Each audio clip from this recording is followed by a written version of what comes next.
Welcome to Community Cuts at Salon Leahing, located at 732 Flatbush Avenue. Excuse me, 732 Washington Avenue between Prospect Place and Park Place. We have a real, I guess some people may say heated, but it's a conversation that we thought that it should be talked about. The South Africans who came here by uh,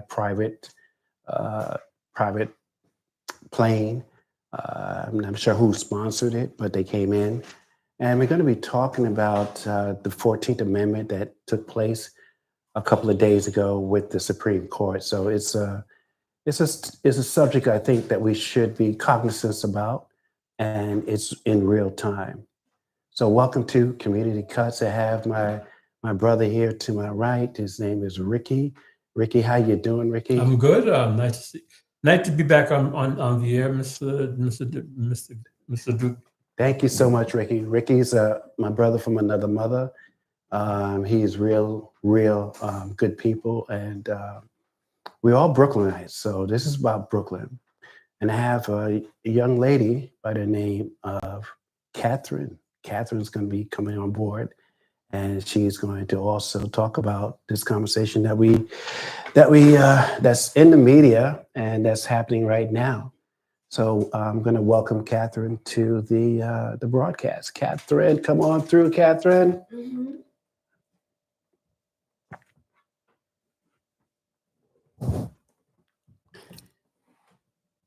Kathryn, how you doing, Kathryn? I'm doing well. Okay. I'm doing well. So It's a bit of a foggy kind of gray cast day. Yesterday was so much more beautiful, but today is Friday, so that's an advantage too. So, Kathryn, what came across your mind, your thoughts when you saw the South Africans? I think they call them the Afrikaners. Afrikaners, Afrikaners, and they were brought into America. They're the same group of people that was about apartheid. yeah, that is true. Um, I didn't really think so much about it in that so far it isn't hordes of people. It's a reasonably small number.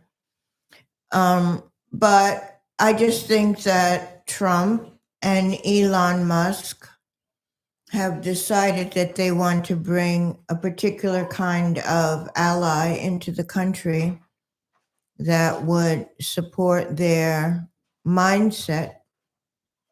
But I think that there's a high probability that they don't really know what these people are about or what they're inclined to do. I don't know the cause or the reason for it, but I wonder if they're going to be the ones working on the farms, making up for the immigrants that have been kicked out of the country.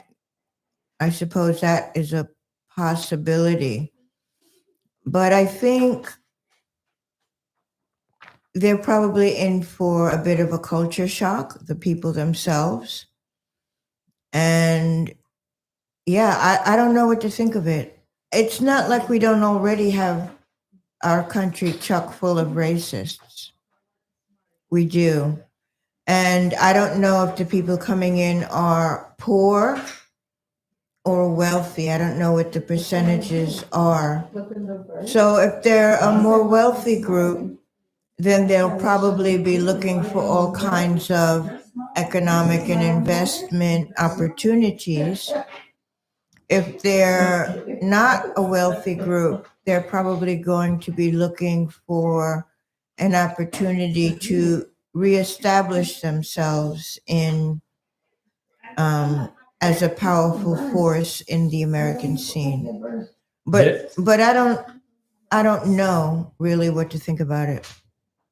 The President of the United States, Mr. Donald Trump, did offer these people an immigration status to be citizens underneath the issue of the 14th Amendment, they denied and they refused to become an immigrant status in this country. Again, I don't think they're going to, this would be established here in this country, but again, they have been flown in. So I don't know how far their negotiations will go with Donald Trump. Well, one thing about Donald Trump is that he's really very fickle, so we never know if he's going to be thinking the same thing in another weeks, much less months or years. They did use the Israeli-Pakistani issue as a apartheid issue. That what they are discussing in the streets now, they don't want Palestine to be an apartheid country to Israel, the Jews. If at all that is a comparison that you can see, I can understand that. Mm-hmm. Well, Kathryn, you was going to say something, or? No, go ahead. Yeah. Now, I'm thinking that a lot of people, especially melanated people, they really feel not comfortable with the whole idea of these South Africans who were part of the apartheid, especially their parents, their ancestors, and the stuff that they had to go through, and now they get a free ride, I should say. I mean, I'm not opposed to that, because I'm thinking that you forgive and you move on, because if I want to say to my community, to our community, to the Brooklyn community, maybe some of them are coming here to Brooklyn as well, but at the same time, you have to move on. You can't have that that hammer within your being. So you forgive and you move on, because sometimes, people don't want you to forgive, and that hinders your energy. So at the end of the day, please move on. Do not allow them to rest in your mind, in your portal of your mind. So I think we got to move on. At the same time, we know what our ancestors been through. We know what Nelson Mandela been through in terms of been in prison for, I think, because maybe 26 years or more. I'm not really sure, but it's been in at least over 2 decades in being incarcerated for fighting for freedom. And these are the same people that brought this apartheid to South Africa. Mm-hmm. In this country, I'm going to read the 14th Amendment of the United States Constitution. This grants a citizen to all persons born or naturalized into the United States and subject to its jurisdiction. This is commonly known as birthright citizenship. The amendment also provides equal protection under the law of all citizens and authorities, the government, to punish states that abridge citizenship right to vote. That's an AI overview, the artificial intelligence. It is stern. It is a true amendment, but if at all,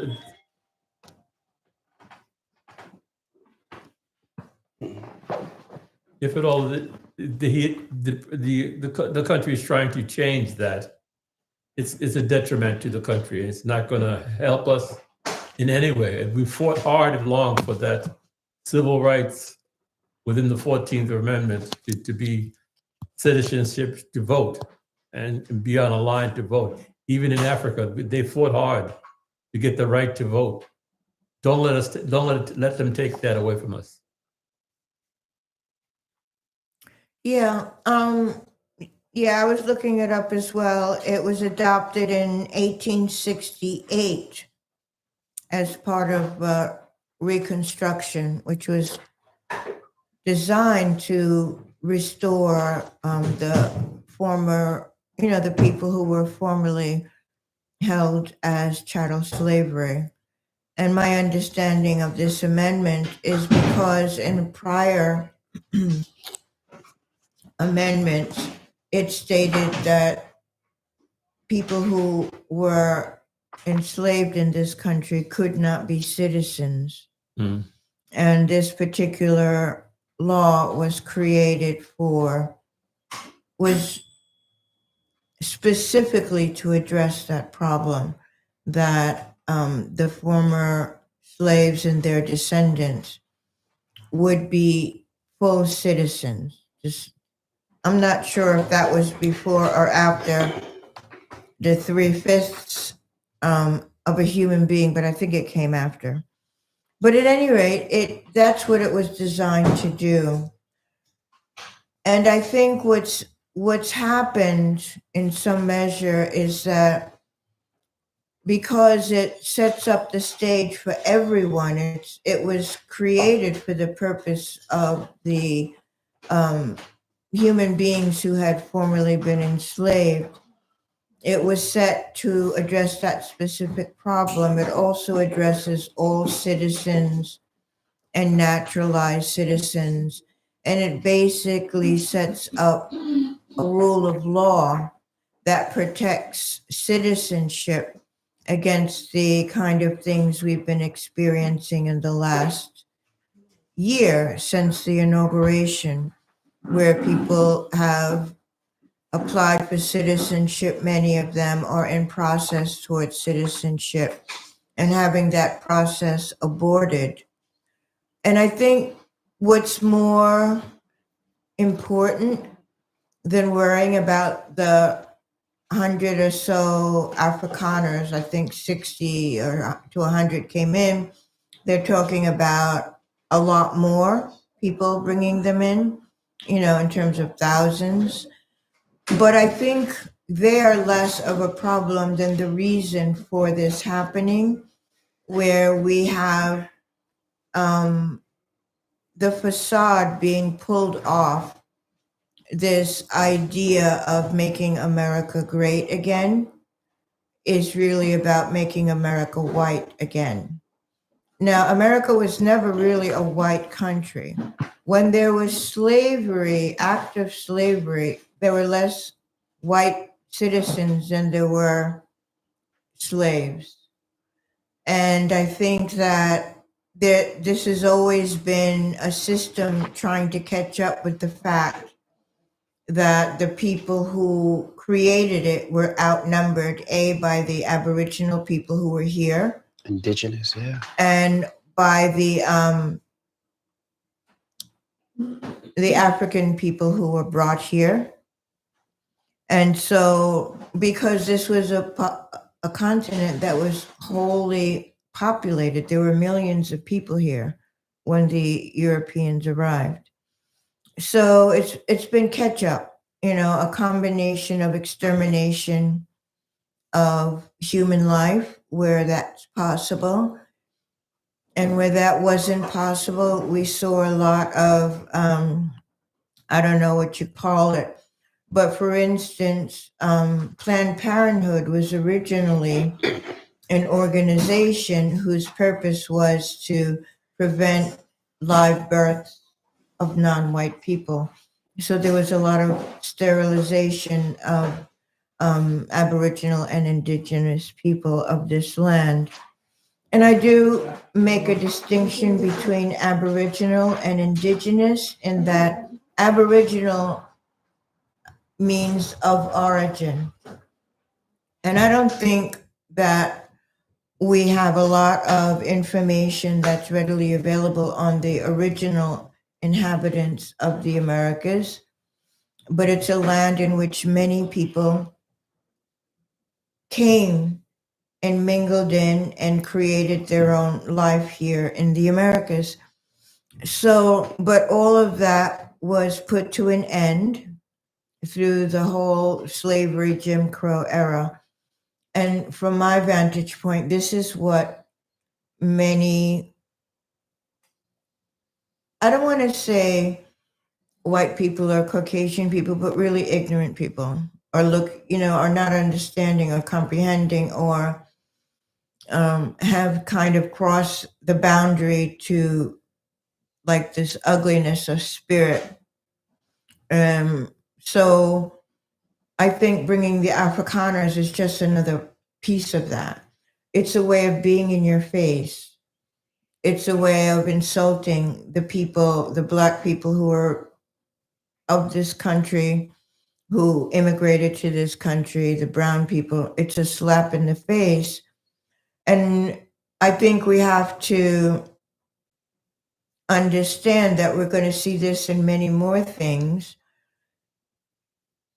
because of the ultimate goal of continuing that process.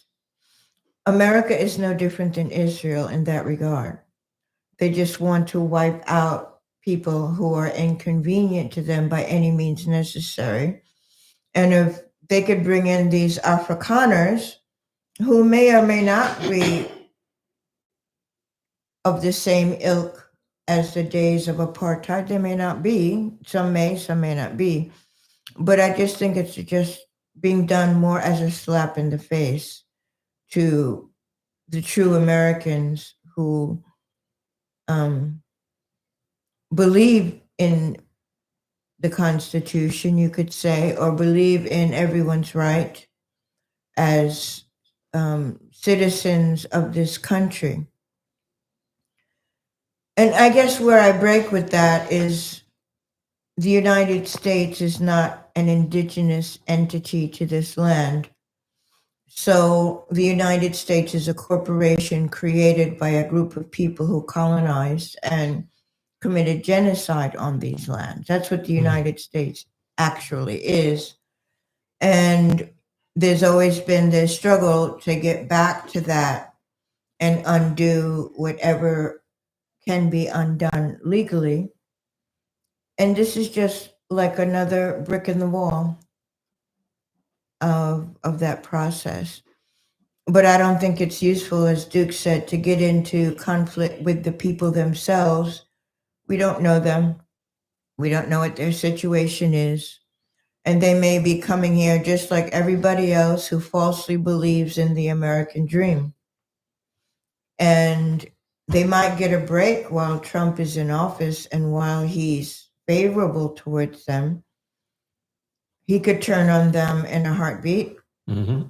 Or in 4 years, another administration can come in and change things for them. So they're just kind of being dumped into the stew, and we'll see what happens. I'm not really worrying about it. I think it's meant to be an insult, and it's meant to perpetuate lies about what apartheid is and was. And that comes in as part of this whole impetus to stop education and to falsify history according to the narrative of these people who are delusionally believing they are white supremacists. I don't actually like to use that so much because it presumes that there's a supremacy there, and there is none. Thank you for this history lesson. I really appreciate your tone about these atrocities. It comes across as if you were just lighting a cigarette and leaving it there. And it's a nasty country. It's a nasty country. Civil War, world wars. It's a nasty country. It is a nasty country, and nothing much has changed except at this juncture, the illusion that has been drawn over all of our eyes is being torn away, and people who thought that they were in a powerful position or adjacent to power are discovering the rawness of the racism in the United States. It's easy to come here as an immigrant after all the battles have been fought and think and kind of take for granted the privileges, the rights won, the extent to which there was equality growing and developing here.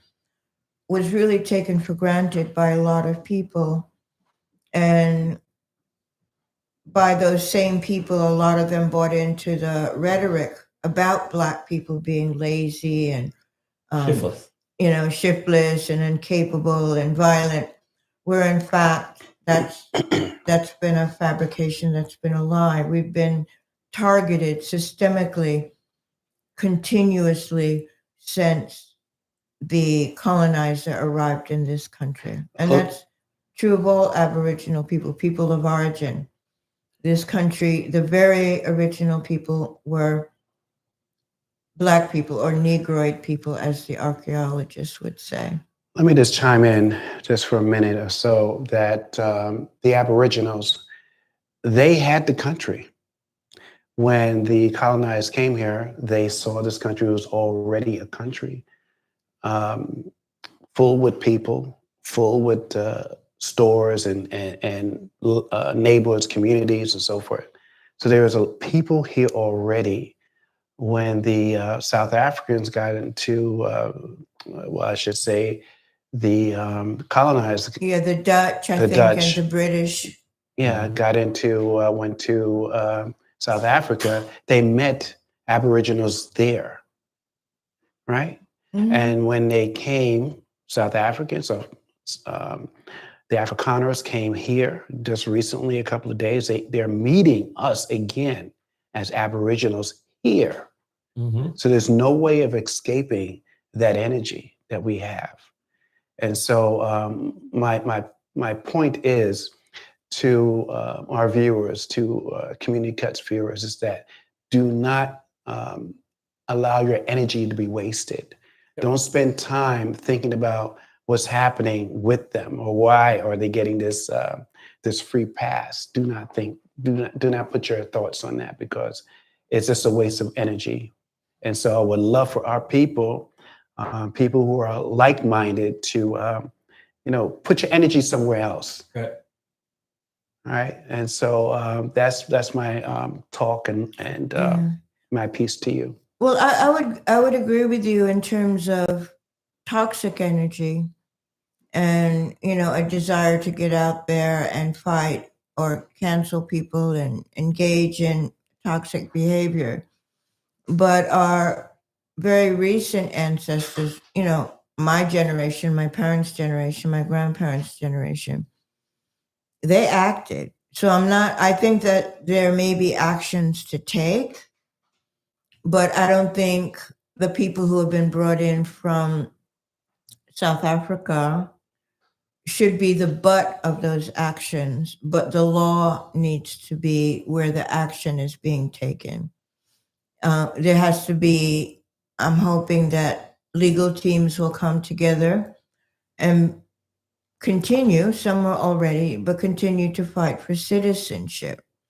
Because I believe everyone who came to this country, once it was a country,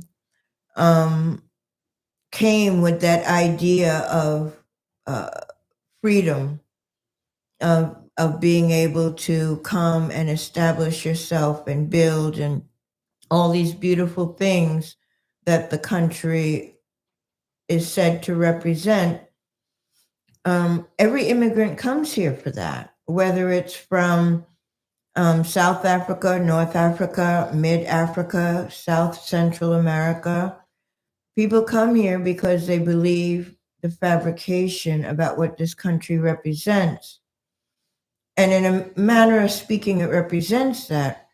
But paired with that is this underlying thread of evil that is designed systemically to destroy that dream for people that they don't want to really be able to express it. And of course, Black Americans were the first and the most victimized. I know people talk about don't be a victim, but hey, if somebody shoots me in the street, I'm a victim. It is what it is.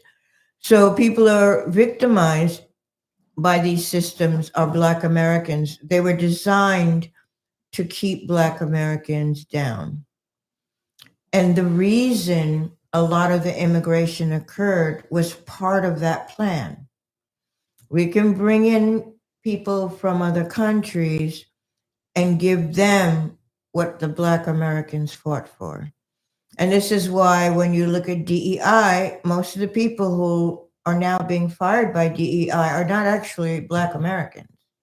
It's mostly white women, veterans of all kinds, and immigrants of other layers, other generations of immigration. So everything that Black people fought for slipped through their hands and was delivered to the new immigrant. And now what we're seeing is that everything that the new immigrants received, it's being taken from their hands, and they want to just make it available to white immigrants, because that is the core point of this country. I believe that is the purpose of this country, to create a powerful white-dominated country. I mean, if you think about it, even the guys who came from Europe back in the day, you know, they had the power of weaponry. It's why they could overcome everything. But if you look at a map, Europe is relatively small. And I think that part of the spirit of colonizing and taking over America is like, well, Blacks have the Africans, the Slavs have Russia, China has a big country, white people need a big country. And I think that's underlying everything that happens in this nation. And that's never changed. I think the world is shifting now. There's a brother from West Africa. I think his name, what's the country that we talked about that? The brother that threw out the France soldiers out of his country. Oh, Ibrahim Traore. Yes. Burkina Faso, Correct. Mali, and what was the third country? I'm not sure of the third country, but anyway, you know, here's a brother that's a young man that is saying no, absolutely not, and he's, you know, come to the foreground to fight, and he's not spending his energy on. I'm sorry to say, he's not spending his energy on the West, and he's not putting that time in, and that's why I'm saying to our community, you know, watch your energy. Your energy is important. Do not spend time on, you know, frivolous things that don't really amount to much, because sometimes, you know, people put these kind of energies out there, and you're chasing the energy to nowhere. Nowhere. And so it depends on whether or not you have assimilated coalition and power. So Ibrahim is able to do that. In addition to Burkina Faso, it is Niger and Mali. And I believe a couple more countries are signing on to their alliance in the Sahel. So Ibrahim had to forge an alliance with Russia, and Russia helped them militarily to fight against the terrorists who allegedly are actually financed by the West, the very people who claim to be helping.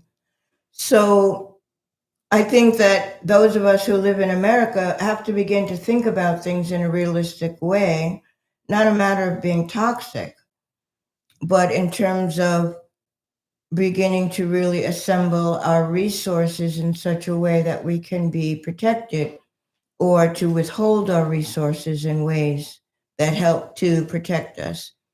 So, you know, Trump came in with a flurry, and the whole right wing was terrorizing corporations. Well, if you don't dump DEI, diversity, equity, and inclusion, we're going to close your business. So all these corporations dump their DEI, their diversity and equity programs. And climate change. Yeah. But what's happened is that by virtue of collaboration, probably over TikTok and other means. But I think there was an instinctual part of that as well. Black people have a very big economy in this country. And people pulled their money out of those businesses, and those businesses are at threat of closing. And I think that we have to really sort of pull together and communicate so that we can bring to bear the power that we do have in this country in order to protect ourselves from the onslaught that's going on right now. So that might mean we have to batten down the hatches. We have to stop spending so much money, and maybe investing more. It means that, we have to think in terms of what we're doing in such a way that we can live through whatever these years of trouble are, without being decimated by it. And I think that's where our attention needs to be. But I don't think we can ignore the problem. No. I just don't think we should get out in the streets about it, because that doesn't really change anything. It has to be lawfare and economics that makes changes possible. Like I saw in the news today, things fade away. Trump went to an Arab country today. He was presented all kinds of gifts, all kinds of favors, all kinds of issues. He even was given a plane, even given money, such a sizable amount that it was hard to believe. But Trump was baffled. He did not know which way to go. And then the news changed to another direction. So I don't know if things will just keep continuing on, but it will just fade away. That's how the procedures normally happen with issues of foreign affairs. They just fade away or go away. I don't think they so much go away as they go out of our awareness. Yeah. I just want to jump in for a second behind Kathryn, what you said earlier. We spend $900 million per year, and it's projected by the year 2030 that we'll spend $1.7 trillion per year in this is the Black community, period. And so if we can, navigate that money to benefit our communities, it's a whole lot better. And so if it's about economics, we always say to our community, spend in your community, spend with your Black bodegas, your Black grocery stores, keep your money recycling in your community. We're here at Salon Leahing at 732 Washington Avenue. Black-owned business, over 20 years, 2 decades and plus. And, come in and support, but spend in your own community, because that's where your dollars will add up. And that's where your power will come. But you have to be, mindful, cognizant of how you spend your dollar. Again, for right now, as I looked it up earlier, it's $900 million per year that only the Black community spends. And that's a big piece of money, big piece of chunk of money. Mm-hmm. And I think that also what's true about the Black community as a whole, including Blacks who come through the generations of the segregation apartheid system in the U.S., as well as those people who came here as children or were born here to parents who came here, is that we are being encouraged by the situation to kind of drop some of the barriers that have evolved between us and begin to understand that we're all in the same boat, as it were. And I think as time goes on, and people who say we're Trump voters, like Latinos for Trump or the whatever percentage of black men voted for Trump and whatever percentage of women voted for Trump, without any consciousness, are really, I think, coming to reckoning with the consequences of all that. So I think that we really are in a boiling stew. We don't know what's going to happen. Like you said, it may fade, but I don't judge whether or not something is in the news cycle because they pull it out of the news cycle to put it out of our awareness so that we're not paying attention to the fact that our president may have been bought off by another country, a country in which the leader is a dictator, for real. No elections there. It's all about the royal caste. And they're in control of tremendous amount of world capital because of the oil. So it just feels to me it feels like Trump may very well be replacing Israel as its battleship in the Middle East and trying to get that relationship with what is that country? Is it United Arab Emirates? Is that the country? That he was in?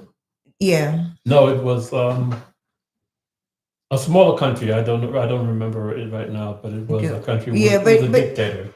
Yeah, but he was meeting in these countries. And so, it's like the politics is so deep, it's hard to know. Yeah. It's hard to know.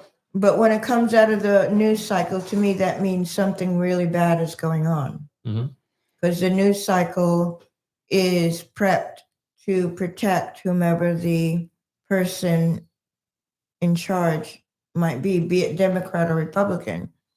The news cycles and the news media works to protect them and to hide the truth and to perpetrate lies. Well, the truth is what sells. A lie does not sell. So I disagree. The lie sells big. The truth is what doesn't sell. Mm-hmm. In a sense that I think people want to be lied to. Mm-hmm. They want to believe everything is okay. And that's what's behind rewriting history. They don't want to know how many human beings were genocided on these particular lands. They don't want to know all the laws that impacted people. They don't want to know. They want to believe their fantasy of we're better than everybody else and everybody else should be subjugated to us. And it plays a song along the same line of what was happening in the country. Arabs, historically, those Arabs who are now in those countries are extremely racist countries. And they're more than happy to subjugate other peoples, even other Arabs. So they're kind of on the same page. So what is it? Something MB, I can't think of his name, or MB. He's of the same ilk as Trump. Trump is the same ilk as these leaders. They have more in common than you would believe, you would think. So the scheme, whatever the scheme is they're playing, I think it's very serious because the United States has been depending on Israel economically. The Israel lobby pays off all of our politicians, does a lot of donating to organizations, and they've created a dynamic in the United States in which the United States serves Israel rather than the other way around.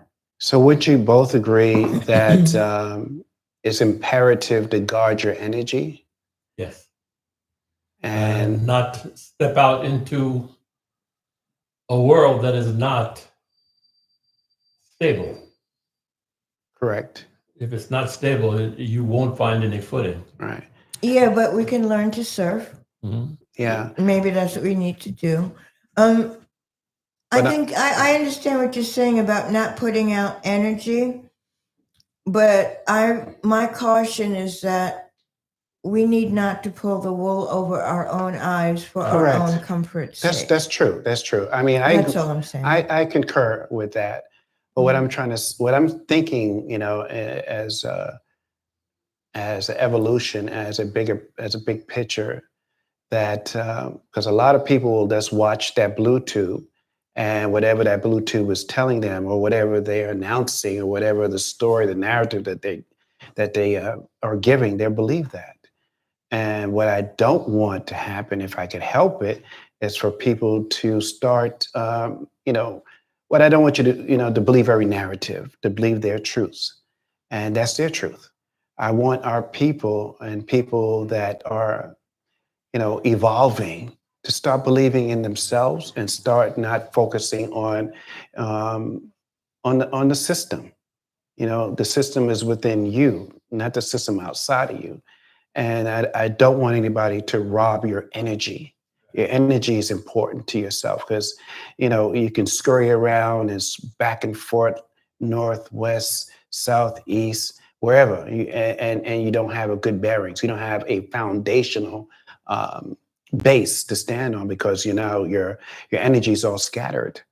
So what I would like for people to do, if they're of the same ilk, mindset, is to gather your energy with your community, and do things as a whole, come together as a unit, and not allow people just to give their narratives, their Bluetooth narratives, whatever it is, and for us to to fall asleep.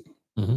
Because we don't need to fall asleep. A lot of people are now waking up to 2025, and they're being very cognizant about it, and we don't want to be in that slumber party anymore.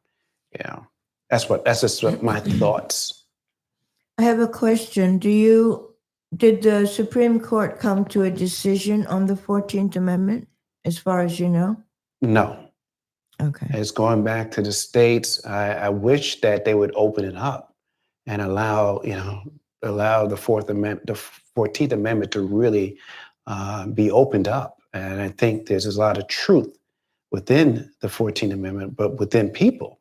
We're talking about the Aboriginals, we're talking about the Indigenous. This is our home. We just think, we didn't arrive in 1619. Right. And, the first ship that landed in Virginia, no, that wasn't us.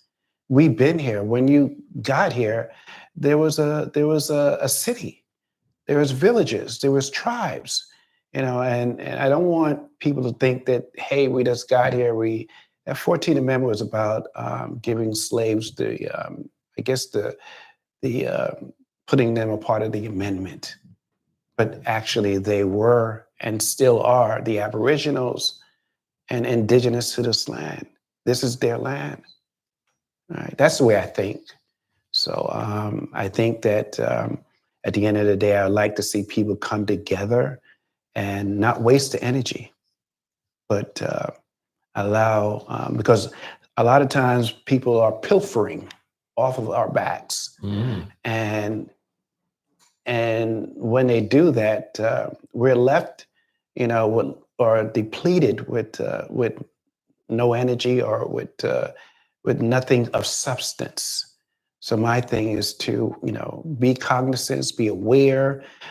People are waking up left and right.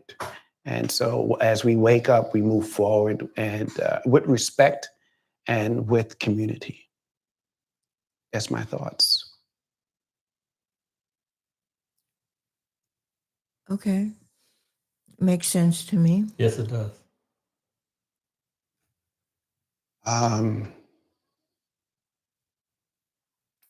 Rickie, Yeah. did you want to say something, or? No, well, a song keeps coming up in my mind about the truth and a lie. The truth is only a lie with its frown face down. Is a lie, and the truth is a smile. And the undisputed truth is what sung that song. So I kind of feel that if that is a representation of truth and lies, it can keep you focused on what it is that people are telling you. The truth is in the lie, and the lie is the frown upside down. Kathryn? Well, I am an energy worker, and I focus a lot on spirituality. Before you go there, I want And to I ask, think that what you were speaking about, what? I wanted you to tell people about your class, what you offer. Oh, yeah, I do Qigong. Qigong is the ancient healing art of China. It's based on traditional Chinese medicine, and I teach ongoing classes. It's considered moving meditation. It's how to move the stress out of our bodies so that we can maintain a healthy flow of oxygen, blood, lymph, and helping our organs to function properly. So it's based on the energetic system as described by traditional Chinese medicine, but we do it for ourselves. It's a self empowerment through meditation and understanding how healing works. And a lot of the stress that we encounter gets into our body. We hold it in the nervous system, we hold it in our muscles, and we hold it in the fluids. So a lot of the health ailments that we acquire arise from having a stressful life experience over an extended period of time. And in our case, through generations. So we inherit certain kind of challenges because of the level of stress we've encountered as a people. And so I have found that Qigong is something that we can use to not just de-stress the mind, but de-stress the body, the nervous system, and reconnect the flow of energy so that our organs can function properly. So it's a healthcare system that you can execute on your own based on understanding these principles. I happen to be doing a retreat tomorrow. It's all online. And I offer classes during the week, in the mornings and in the evenings. And people can explore more about that by going to the website Tao Qigong Life. I'll spell it. It's DAO for Tao, QIGONG LIFE, Tao Qigong Life.com. And there's actually a video on the front page where you can go and take an introductory class. DAO QIGONG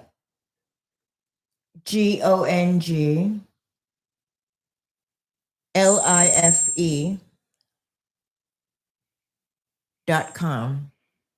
So it's Taoism is the underlying philosophy of traditional Chinese medicine.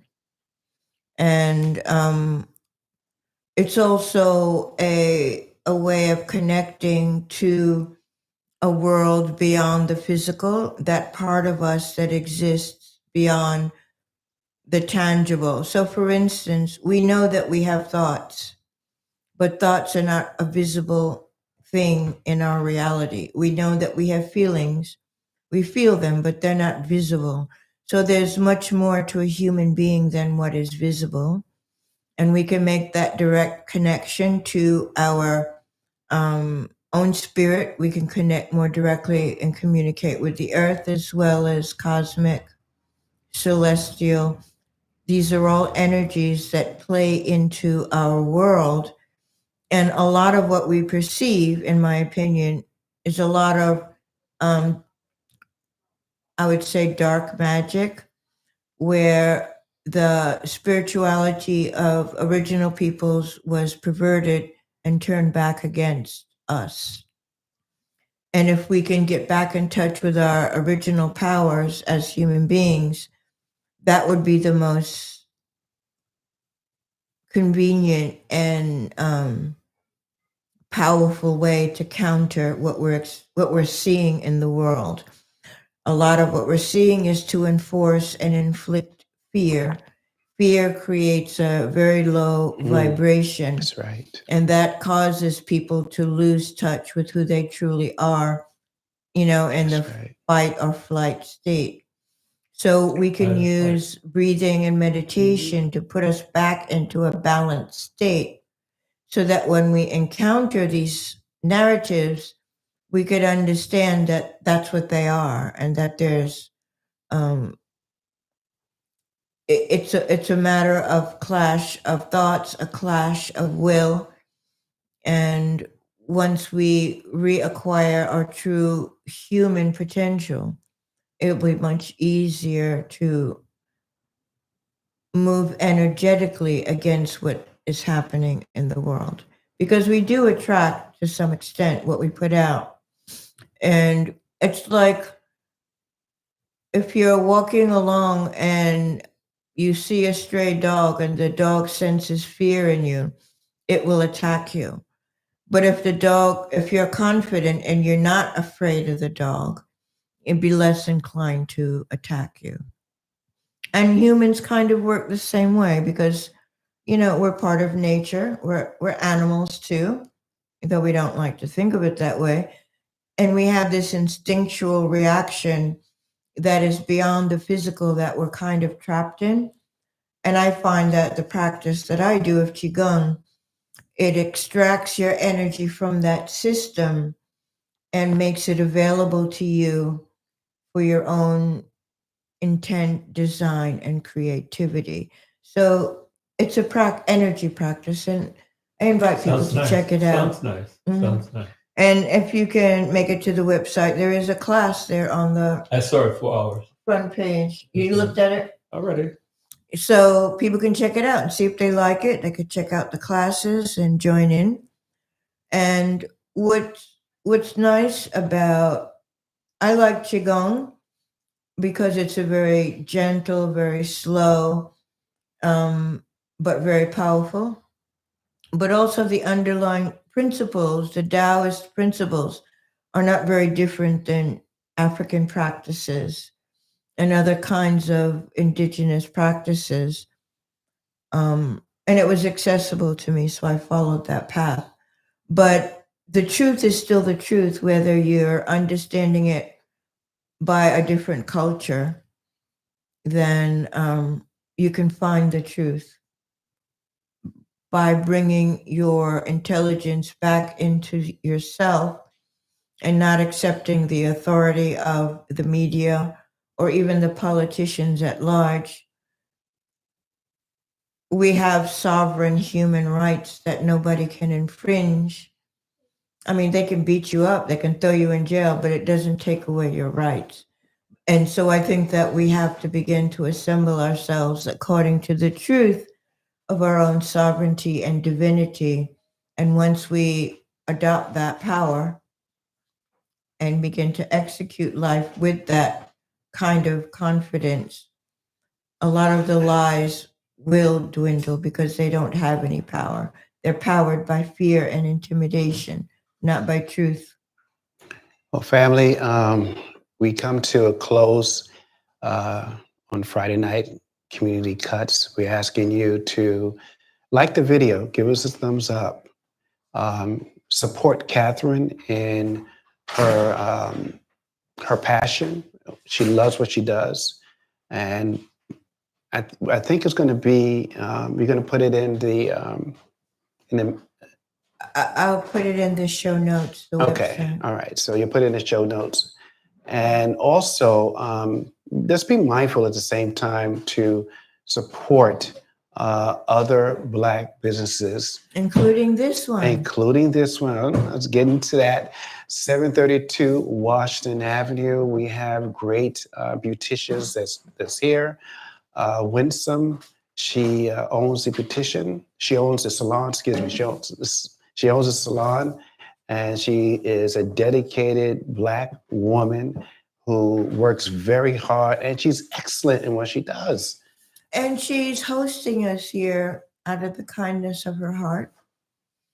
So there's a lot of generosity here and in this community, and we're asking you to be purposeful and intentional with what you already are and have, and support the businesses you encounter and the ones that you hear about in whatever way possible. And also, I would be remiss if I didn't mention Ray. He's a barber, and he's also excellent here, and great barber. Also, there's another young lady by the name of Sandra. She's also a beautician. And so, support them. I'm sorry, go ahead. No, it just popped into my mind as we've been coming here. I watch people come in looking, fatigued, a little bit beat up from the week, and they get treated with tender, loving care, and they walk out of here beaming with their, standing tall and feeling ready to take on the world again. So in many ways, taking care of yourself is a political act as well as a spiritual act. That, get your hair done, go to the masseuse, whatever it is that you need to do. But in doing that, making an effort to support, let's all make an effort to support each other. Rickie, why don't you close us out? So again, if at all that you have a few dollars, do stop at Salon Leahing and have your hair done. It is open until 9. They do have the issues of opening up early. Spend your dollars wisely. Mm-hmm. Mm-hmm. And be good to yourself. I think so often we grow up thinking we have to scrimp and save and live tight. But sometimes you just have to treat yourself like the royalty that you are. That's right. I concur with that. I do. Okay. Well, thank you, family. Again, it's another Friday night. Peace and love. Peace and love. And when you get a chance, start to dive in, drill down into yourself, because you are a God. You are. And so know thyself, walk in your higher self rather than your lower self. Walk in your higher consciousness, but you are. And I guess what we can say out of Brooklyn, we love you. We love you. Brooklyn's in the house. Peace. God bless. Peace and victory. Peace and victory. Thank you. Thank you, family. And we'll see you another Friday night next week, Friday. We'll see you.